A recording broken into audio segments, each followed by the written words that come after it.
आज के इस वीडियो में हम बात करने वाले हैं साउथ फिल्मों के मशहूर अभिनेता गोपी चंद के जीवन के बारे में, जो मुख्य रूप से तेलुगु फिल्मों में कार्य करते हैं और आज यह किसी पहचान की मोहताज नहीं है। तो आइए वीडियो को शुरू करते हैं और जानते हैं इनके जीवन के बारे में। लेकिन वीडियो शुरू करने से पहले हमारी आपसे रिक्वेस्ट है, यदि आप हमारे इस चैनल पर नए आए हैं तो चैनल को सब्सक्राइब करके बेल आइकन को प्रेस कर लीजिएगा, क्योंकि मैं इसी तरह की वीडियो अपने इस चैनल पर लाता रहता हूँ।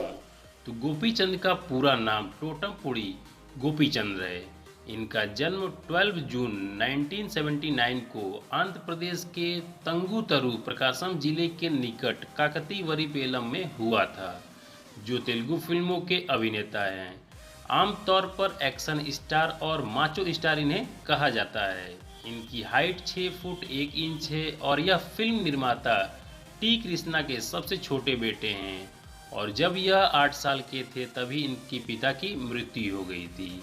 इनके बड़े भाई टी प्रेमचंद मैथुला सुबैया के साथ सहयोगी निर्देशक के रूप में कार्य करते थे और प्रेमचंद निर्देशक के रूप में अपने बैनर तले एक फिल्म में काम करने वाले ही थे, तभी इनकी एक दुर्घटना में मौत हो गई थी।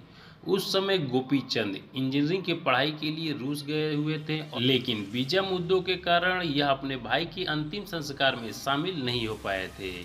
इनकी एक छोटी बहन है जो दांतों की डॉक्टर है। आपको बता दें कि इन्होंने 12 मई 2013 को रेशमा से शादी की, जो तेलुगु फिल्म अभिनेता श्रीकांत की भतीजी है। वर्तमान में इनके 2 बेटे हैं, जिसका नाम है विराट कृष्ण और वियान कृष्ण। दोस्तों, अपनी रूस से इंजीनियरिंग की पढ़ाई पूरी करने के बाद इन्होंने फिल्म उद्योग में प्रवेश करने का फैसला किया और जब यह रूस से वापस आए तो इन्होंने 1 वर्ष के लिए मॉड्यूलेटिंग डायलॉग कोर्स किया। इसके बाद बतौर हीरो अपनी फिल्मी करियर की शुरुआत तेलुगु फिल्म थोली वालेपु से की। इसके बाद अपनी अगली फिल्म जयम में एक खलनायक के रूप में काम किया और इसके बाद एक और फिल्म वर्षम में भी खलनायक के रूप में काम किया। इसके बाद फिल्म यगम में एक नायक के रूप में काम किया और इस फिल्म से इन्हें बहुत ही लोकप्रियता मिली और यह अपने आप को एक अभिनेता के रूप में स्थापित किए। इसके बाद साल 2006 में रानम फिल्म, साल 2007 में लक्ष्मण फिल्म, साल 2008 में सूर्यम फिल्म और साल 2009 में सनखम फिल्म और साल 2010 में गोलीमार फिल्म और साल 2011 में मोगडू और सहजम फिल्मों में काम किया। इसके बाद साल 2013 में इनकी फिल्म लौकम सुपर हिट हुई। इसके बाद इन्होंने साल 2015 में फिल्म सुखम में अभिनय किया, जो बॉक्स ऑफिस में असफल रही थी। इसके बाद इनकी कई फिल्में आई, जिसमें से कुछ सफल हुई और कुछ फ्लॉप हुई।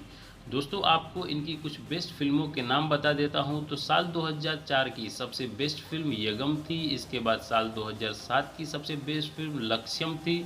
इसके बाद साल 2011 की सबसे बेस्ट फिल्म वांटेड थी। इसके बाद साल 2017 की सबसे बेस्ट फिल्म गौतम नंदा थी। इसके बाद साल 2017 की ही फिल्म ऑक्सीजन थी।